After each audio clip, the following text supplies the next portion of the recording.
तुमसर तहसील के सिहोरा के कलाम शेख छोटे से गांव से निकलकर उन्होंने समाज सेवा को अपने जीवन का उद्देश्य बना लिया। हर इंसान की पहचान उसके पद से नहीं बल्कि उसके कर्मों से होती है। नमस्ते, आप देख रहे हैं बैक टू रूट्स।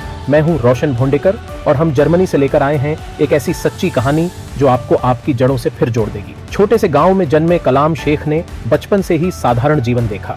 सीमित संसाधन, छोटी छोटी चुनौतियां और संघर्षों से भरे दिन, यही उनकी शुरुआती जिंदगी का हिस्सा थे। लेकिन उन्होंने कभी परिस्थितियों को अपनी मंजिल के बीच नहीं आने दिया।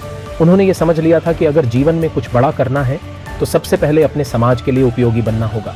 उन्होंने अपना बचपन बेहद कठिन परिस्थितियों में बिताया। उनके माता पिता बीड़ी मजदूर थे और परिवार का पालन पोषण करने के लिए दिन रात मेहनत करते थे। युवावस्था से ही वे लोगों की मदद करने, विद्यार्थियों का मार्गदर्शन करने और गांव के युवाओं को शिक्षा तथा सकारात्मक सोच के लिए प्रेरित करने लगे। उनका मानना था कि समाज बदलना है तो शुरुआत अपने गांव और अपने आसपास के लोगों से करनी होगी।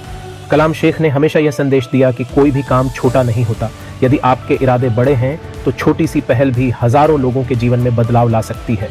उन्होंने अनेक युवाओं को शिक्षा का महत्व समझाया, उन्हें नशे और गलत रास्तों से दूर रहने की प्रेरणा दी और आत्मनिर्भर बनने का संदेश दिया। स्नातक की शिक्षा पूरी करने के बाद उन्होंने समाज सेवा को अपना जीवन उद्देश्य बनाया। समाज के प्रति उनके समर्पण और निरंतर सेवा के बल पर वर्ष 2000 में वे सिहोरा के सरपंच निर्वाचित हुए।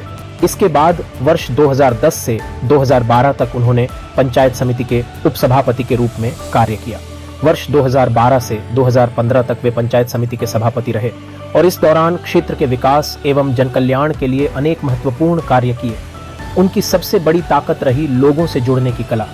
वे केवल भाषण देने में विश्वास नहीं रखते थे, बल्कि लोगों के बीच जाकर उनकी समस्याएं सुनते, उनका हौसला बढ़ाते और समाधान खोजने का प्रयास करते हैं। आज भी उनके जीवन का मूल मंत्र है, यदि हर व्यक्ति प्रतिदिन कुछ समय समाज के लिए निकाले तो हमारा देश बहुत तेजी से आगे बढ़ सकता है। कलाम शेख की कहानी हमें यह सिखाती है कि समाज सेवा करने के लिए बड़ी दौलत या बड़ा पद जरूरी नहीं होता। जरूरी होती है संवेदनशील सोच, दूसरों के लिए समय निकालने की इच्छा और लगातार अच्छा काम करते रहने का संकल्प। एक छोटे से गांव से निकलकर समाज में सकारात्मक बदलाव की प्रेरणा बनना, यही उनकी सबसे बड़ी उपलब्धि है। आइए हम भी उनके जीवन से प्रेरणा लें और अपने आसपास कम से कम एक ऐसा काम अवश्य करें जिससे किसी दूसरे व्यक्ति का जीवन बेहतर बन सके।